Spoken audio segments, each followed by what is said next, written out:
స్థానిక సంస్థల ఎన్నికల్లో బీజేపీ కార్యకర్తల దమ్మేంది, బీజేపీ కార్యకర్తల గెలుపు ఏ విధంగా చూపట్టడానికి ఒక మంచి అవకాశంగా తీసుకుని ఆత్మీయ సమ్మేళనం ఏర్పాటు చేసుకున్నాం. దాంతోపాటు ఈరోజు పొట్టి శ్రీరాములు గారి యొక్క జయంతి కార్యక్రమం. ఈరోజు పొట్టి శ్రీరాములు గారి యొక్క జయంతి కార్యక్రమం. కాంగ్రెస్ పార్టీ ఆర్య వైశ్యుల వ్యతిరేక party Congress party, Congress party దళిత వ్యతిరేక పార్టీ కాంగ్రెస్ పార్టీ. పొట్టి శ్రీరాములు గారు తెలంగాణ వ్యతిరేకి కాదు. ఆయన మద్రాస్ లో పుట్టినప్పటికీ ఆంధ్రప్రదేశ్ మద్రాస్ రాష్ట్రంలో ఉన్నప్పుడు ఆంధ్రప్రదేశ్ ను మద్రాస్ నుంచి వేరు చేయాలని చెప్పి ఉద్యమం చేసి అసూలు బాసిన వ్యక్తి తప్ప తెలంగాణకు వ్యతిరేకంగా పోరాటం చేసిన వ్యక్తి కాదు పొట్టి శ్రీరాములు గారు. ఇవాళ హరిజనులను దేవాలయాలకు రానియని పరిస్థితిలో ఆ కాలంలో హరిజనులందరికీ దేవాలయంలో ప్రవేశం కల్పించాలని చెప్పి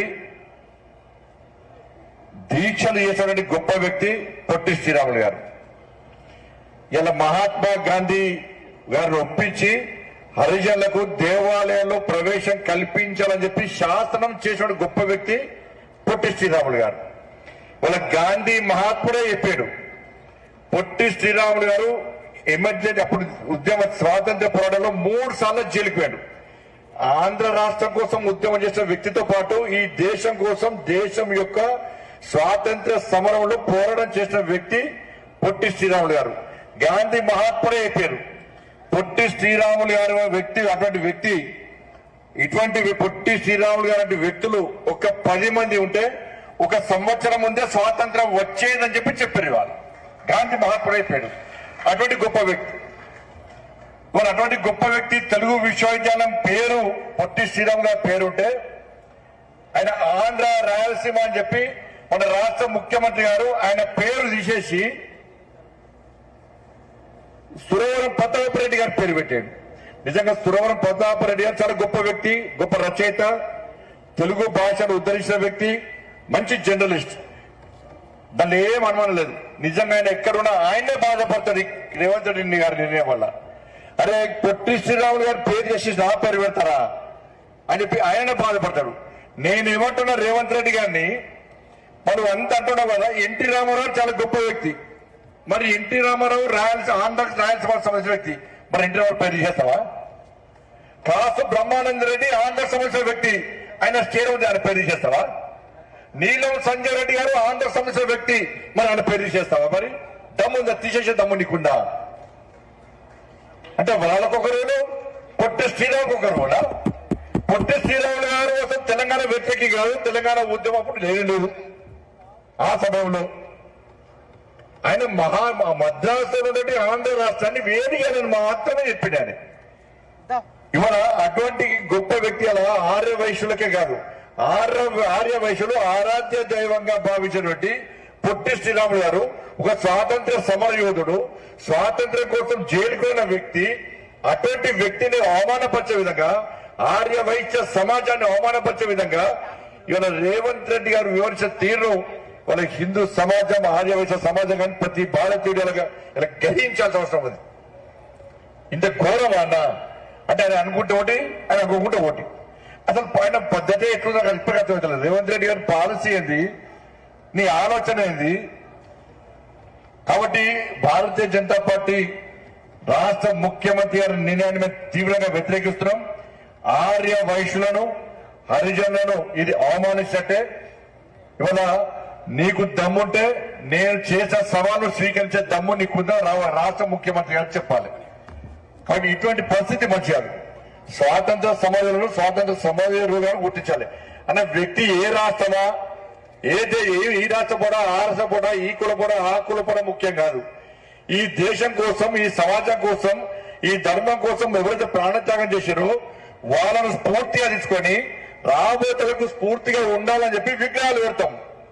వాళ్ళ చరిత్ర చెప్పుకుంటాం మనం, పుస్తకాల్లో వాళ్ళ పాఠ్యాంశాలుగా చేస్తాం మనం. ఇది చరిత్ర, ఇది సంస్కారం అంటారు దీన్ని. కానీ ఈయన ఆ రాష్ట్ర పైన, ఈయన ఈ దేశం పైన, ఈయన ఈ కుల పైన, ఈయన ఆ కుల పైన వీళ్ళ చరిత్ర ఉంచనీయమని చెప్పి స్వాతంత్ర సమరుల చరిత్ర తిరుమల చేస్తా అంటే ఇలా యథారాజా తదప్రధా రాహుల్ గాంధీ ఏం చేస్తాడు? ఆ యూరోప్ బ్రేండు యూరోప్ ఏం చెప్పిండు?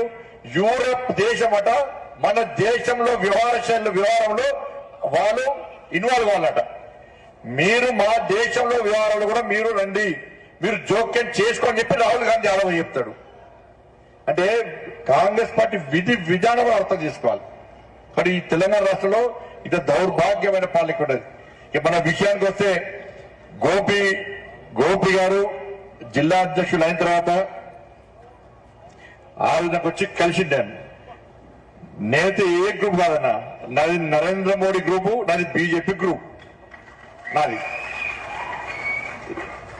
ఇక్కడ అందరం కూడా ఒక ఫ్యామిలీ, ఒక కుటుంబం. ఎందుకంటే మొన్న ఎమ్మెల్సీ ఎన్నికల్లో చూసారు మీరు, నాకు ఇలా పొద్దున్నే నరేంద్ర రెడ్డి గారు కలిసారు. ఆల్ ఫోర్స్ నరేంద్ర రెడ్డి గారు పొద్దున్నే నాకు కలిసాడు. నేను చెప్పిన గుళ్ళే కలిసి నాకు చెప్పిన, అన్నా నేను మీ నాయకులు ఊడగొట్టిరు, మమ్మల్ని మా కార్యకర్తలు గెలిపించరు అని చెప్పిన.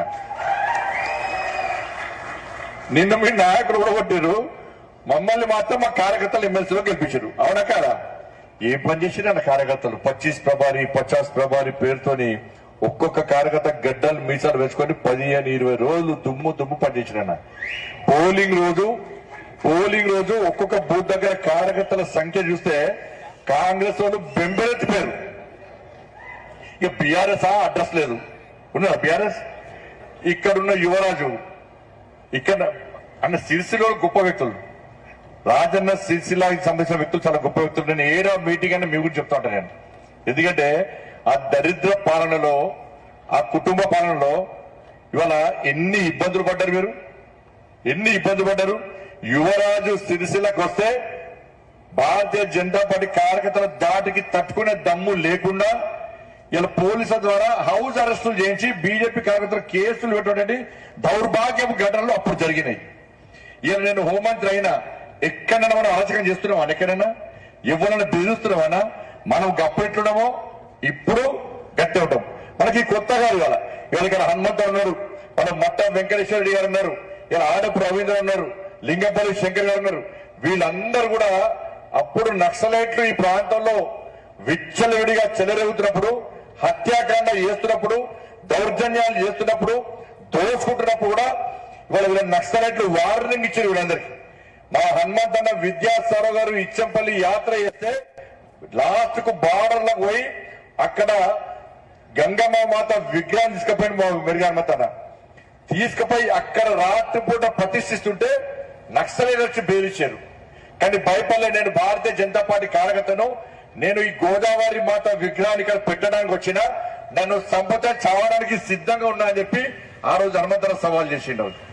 మట్ట వెంకటేశ్వరి పరిస్థితి అదే, ఆడపు రవీందర్ గారి పరిస్థితి అదే. ఈ ప్రాంతంలో కార్యకర్తలు నక్సలైట్లు బెదిరిస్తున్నా భయపడలే వాళ్ళు. దుబాయ్ పోలే, మస్కట్ పోలే. ఆ రోజు వాళ్ళు కొట్టాడారు. ఈ రోజు నక్సల్ కంటే డేంజర్ బీఆర్ఎస్ వాళ్ళు అంత ఘోరంగా పాలన సాగింది. ఇలా అప్పుడు 5 దోసుకున్నారు. కేసీఆర్ కుటుంబంలో 5 దోసుకున్నారు. కాంగ్రెస్ పార్టీ వచ్చినాక ఇప్పుడు 5 మంత్రులు దోసుకుంటారు. అప్పుడు 5 ఇప్పుడు 5. కాబట్టి ఇవాళ భారతీయ జనతా పార్టీ కార్యకర్తలుగా మనం ఈ రాజన్న సిరిసిల్ల జిల్లాలో నెక్స్ట్ స్థానిక సంస్థల ఎన్నికలు రాబోతున్నాయి. మా ఎలక్షన్స్ అయిపోయినాయి. ఇప్పుడు నెక్స్ట్ వచ్చేది కార్యకర్తల ఎలక్షన్స్. కార్యకర్తలను గెలిపించాల్సిన బాధ్యత, గెలిపించే బాధ్యత ఈ వేదిక అందరిది. అందరిది. మీ అందరినీ గెలిపించాల్సిన బాధ్యత అందరిది. మీకు తెలుసు భారతీయ జనతా పార్టీ స్ట్రాటజీ ఎట్లుంటుందో తెలుసు మీ అందరికి. మీరు సెస్ ఎలక్షన్ చూశారు. సెస్ ఎలక్షన్ గెలిచింది మనమే. 4 గెలిస్తే ఆ దరిద్రుడు మూర్ఖుడు ఏం చేశాడు? వాళ్ళ అకౌంట్లో వేసుకున్నాడు. నాకు ఆ రోజు ఆఫీసర్ ఫోన్ చేసినాడు, మీకు అసలు విషయం చెప్తా. ఆ రోజు గెలిచింది మనం 4 గెలిచినాం. ఫస్ట్ వీర్నపల్లి గెలిచినాం మనం. వీర్నపల్లి గెలిచిన తర్వాత ఈ దరిద్ర కేసీఆర్ కొడుకు ఏం చేసిండు, అక్కడ ఒక లేడీ ఆఫీసర్ ఉంది పాపం, ఆయన మాకు ఫోన్ చేసి బెదిరించాడు. ఏమని? నువ్వు వీర్నపల్లి గెలిచిందని బీజేపీ అనౌన్స్ చేస్తామని సంగతి చూస్తాడు. పాపం మేము అనౌన్స్ చేయక ఆపింది. తర్వాత మళ్ళా 2 గెలుస్తాం మనం. మళ్ళా 2 గెలిస్తే కూడా అనౌన్స్ చేయకుండా ఆ లేడీ ఆఫీసర్ ఆపింది. మనోళ్ళు పోయి వాళ్ళ గొడవ వేస్తే లాఠీ చార్జ్ చేశారు మనోళ్ళను. మన కార్యకర్తలు కొట్టిన రోజు వేమవాడలో కొట్టిన తర్వాత మనం 4 గెలిచాం. అప్పటికి 4 గెలిచిన తర్వాత కూడా మనకు గెలిచి అనౌన్స్ చేయలేము. అంత రాచరిక పాలన, అంత దుర్మార్గ పాలన. ఇలా ఆ ఆఫీసర్ సాయంత్రం 4 గంటలకు ఫోన్ చేసింది, 5 గంటలకు ఫోన్ చేసింది. సార్